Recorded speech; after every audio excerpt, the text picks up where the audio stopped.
Welcome again to the channel. Please subscribe. Today we will talk about the enduring journey of the mango in Jamaica. Mango season is the best time in Jamaica, but a little history about the mango is important. Peter will also join us in this talk, so let us get started.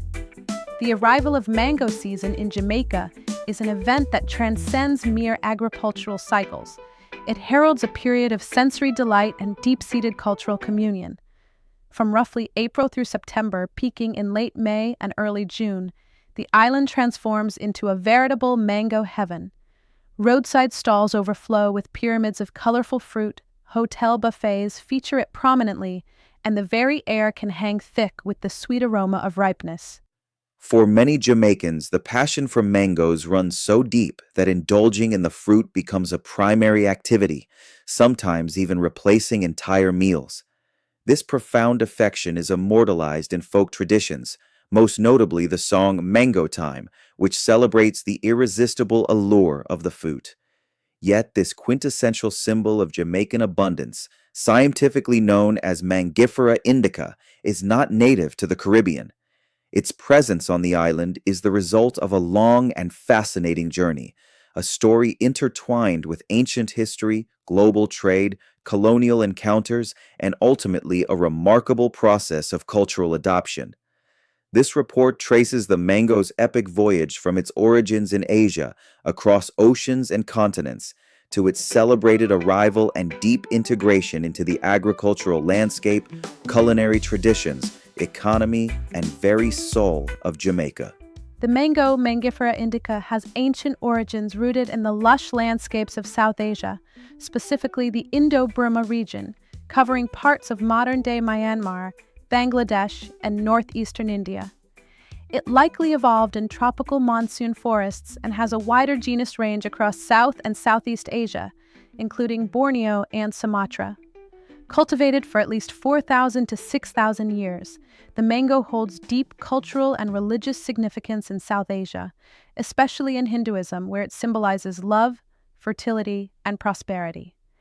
Ancient Sanskrit texts mention it under various names, and mythological tales elevate its importance, linking it to divine transformations and celestial beings. Traditionally thought to be first domesticated in India, this view has been challenged by recent genetic studies.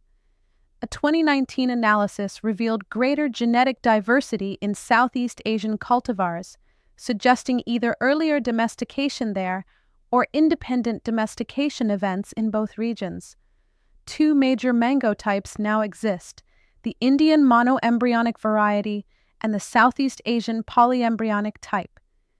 The mystery of whether wild Mangifera indica populations still exist, possibly in deforested areas of the Himalayas, adds to the complexity of tracing its exact origins. Belonging to the Anacardiaceae family, alongside cashews and pistachios, the mango tree is a large evergreen species thriving in tropical climates with seasonal rains and well-drained soil. India alone has cultivated hundreds to thousands of unique mango varieties over the centuries, varying in color, shape, flavor, and size, underscoring the fruit's enduring agricultural and cultural legacy. The mango's arrival in Jamaica is one of the island's most exciting fruit stories. In 1782, during a war between Britain and France, British Admiral Lord Rodney captured a French ship sailing from the Indian Ocean. The ship was carrying live mango plants meant for a French colony in the Caribbean. Instead, the plants were brought to Jamaica and planted in a private garden near Gordon Town in the hills above Kingston. These first mango trees were carefully looked after and not shared until 1794, when the government advertised 18 young mango plants for distribution, 6 for each of Jamaica's 3 counties: Surrey, Middlesex, and Cornwall. This marked the beginning of mango farming in Jamaica. The mango thrived in Jamaica's warm climate. By 1826, just over 30 years later, mango trees had spread across the island and become one of the most common fruit trees. They even grew in wild areas and old farms. While the story of Lord Rodney's ship capture is well known, More mango types were later brought to Jamaica. For example, the popular Bombay mango came from India in 1869, and the beloved East Indian mango likely arrived with Indian workers after slavery ended. Jamaica's mango history blends a lucky event with later careful planning. The dramatic tale of the captured ship makes for a great origin story, but the continued arrival of new mango types shows how farming and culture kept evolving. Together, they helped make the mango a treasured part of Jamaican life. Mangoes grow very well in Jamaica. The island's warm tropical climate, good soil, and mix of wet and dry seasons make it the perfect place for mango trees to thrive. Mangoes can grow in many parts of the island, from old farmlands to forests. After their arrival, they quickly spread all over Jamaica, and people began growing them in backyards and on small farms. Some parishes became well known for mango farming. St. Thomas, Clarendon, St. Elizabeth, and St. Mary grow the most mangoes. Certain types of mangoes are linked to specific places. For example, the number 11 mango is popular in Clarendon, and the long mango is linked to St. Mary. In the early days, mangoes were grown mostly from seeds, which led to many different kinds, especially the stringy, common mangoes. But for special varieties like Julie, Bombay, and East Indian, farmers had to use grafting methods to grow exact copies of those trees. In recent years, Jamaica has started taking mango farming to the next level, aiming to produce mangoes not just for local use but also for export. Big projects like the Spring Plain Mango Agro Park in Clarendon are turning old sugarcane lands into mango orchards, focusing on popular export types like Julie and East Indian. These farms use irrigation, proper roads, and even grow vegetables alongside mangoes to make extra money before the trees mature. Another major project, the Southern Plains Agricultural Development (SPAD), is also turning land in Clarendon and St. Catherine into farms with better tools and support.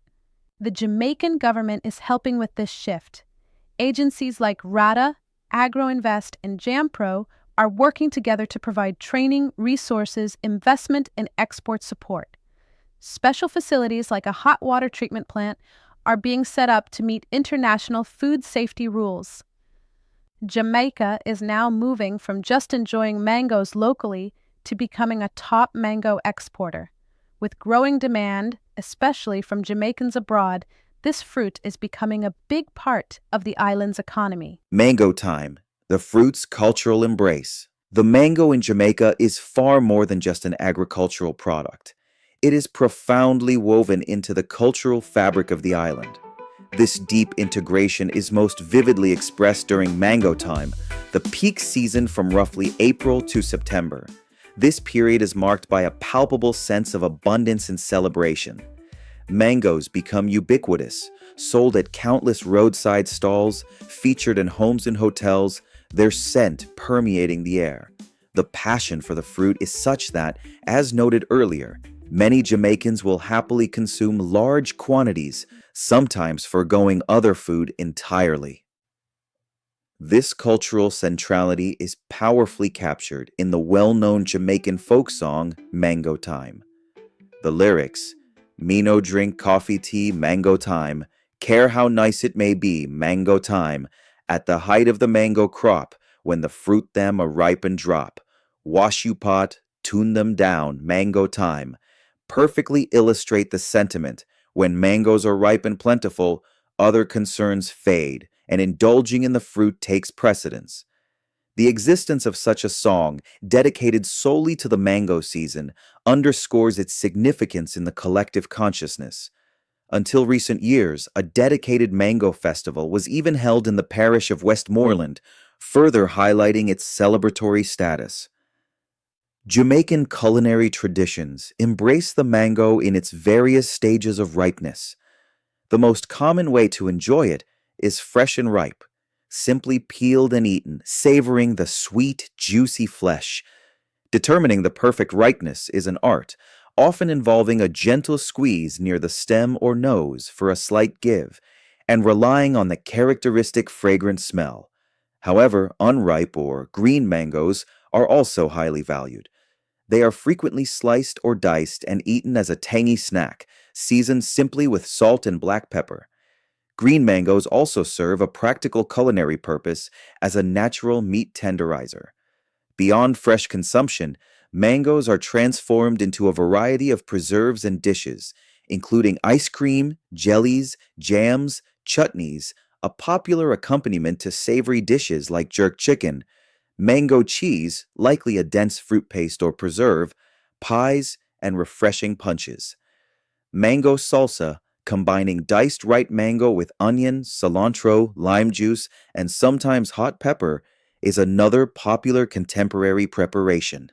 The mango tree's significance extends into the realm of traditional medicine and ethnobotany. Various parts of the plant have long been used in folk remedies across Jamaica and the wider Caribbean. The leaves, in particular, are well documented in traditional use. Decoctions of mango leaves have been employed to treat a wide range of ailments, including diarrhea, fever, chest complaints like coughs, asthma, bronchitis, diabetes, hypertension, and insomnia. A combined decoction of mango and other leaves is sometimes taken by women after childbirth.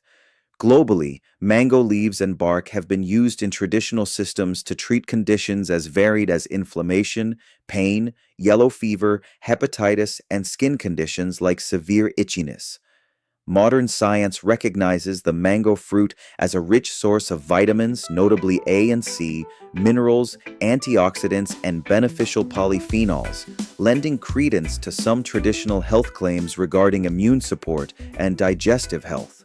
While specific Jamaican folklore directly featuring the mango appears less documented in the provided sources beyond the Rodney origin story and the Mango Time Song, the fruit undoubtedly carries symbolic weight.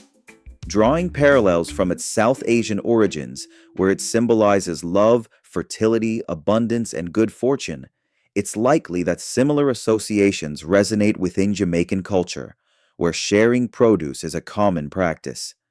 Modern fictional portrayals, like the story of the Mango Girl of Jamaica, who finds joy and life's sweetness in the fruit, reflect this deep emotional connection.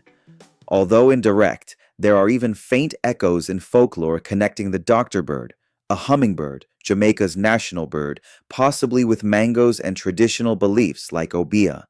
Taken together, the seasonal rhythms, the dedicated song, the diverse culinary applications, and the integration into traditional health practices demonstrate that the mango is far more than just a fruit in Jamaica. It is a cultural keystone, deeply embedded in daily life, collective memory, and artistic expression, reflecting both its long history on the island and its undeniable sensory appeal. Most mangoes in Jamaica are eaten locally, not exported. Between 2013 and 2017, 95% stayed on the island. Still, small exports go to places like Canada, the UK, and the US, where Caribbean people live. In 2022, exports made around US $2.1 million. To grow this, Jamaica must fight pests like fruit flies and improve fruit quality. New farms and a special hot water treatment plant help make mango safer to export and boost the economy over time. The journey of the mango, Mangifera indica, to and within Jamaica is a compelling narrative of biological adaptation, historical contingency, and profound cultural integration. Originating thousands of years ago in the distant lands of South and Southeast Asia, this ancient fruit traversed the globe through the persistent efforts of monks, traders, and colonial powers. Its arrival in Jamaica, attributed to the dramatic capture of a French vessel by Lord Rodney's fleet in 1782, stands as a unique and cherished chapter in the island's history, a moment of serendipity that gifted Jamaica one of its most beloved natural treasures. From those initial plants carefully nurtured near Gordontown, the mango rapidly found a congenial home, spreading across the island and diversifying into a stunning array of cultivars. From the internationally recognized Julie and Bombay to the myriad of locally named varieties like number 11, Blackie, and Stringy. This botanical success was mirrored by an equally remarkable cultural assimilation. The mango has become inextricably linked with Jamaican identity, marking time with the eagerly anticipated mango time, inspiring folk songs, gracing tables in both ripe and green forms, and featuring in traditional medicinal practices passed down through generations. Economically, the mango holds a dual identity. It remains predominantly a fruit for local consumption, a staple enjoyed in vast quantities across the island. Simultaneously, it represents a growing, albeit still relatively small, export opportunity, particularly targeting diaspora markets. Recognizing this potential, Jamaica is actively investing in overcoming phytosanitary challenges and scaling up production through strategic initiatives like the agro-parks and the development of essential infrastructure such as hot water treatment facilities. In essence, the mango story in Jamaica is one of transformation. An introduced species, arriving through the twists of colonial history, has become profoundly Jamaican. It embodies the island's agricultural heritage, its vibrant cultural expressions, its resilience, and its aspirations for future economic growth. More than just a fruit, the mango stands as a living symbol of Jamaica's ability to adopt, adapt, and imbue the gifts of nature with its own unique spirit and soul. Its journey continues, rooted deeply in the island's past, yet reaching towards a future of continued cultivation and appreciation, both at home and across the seas.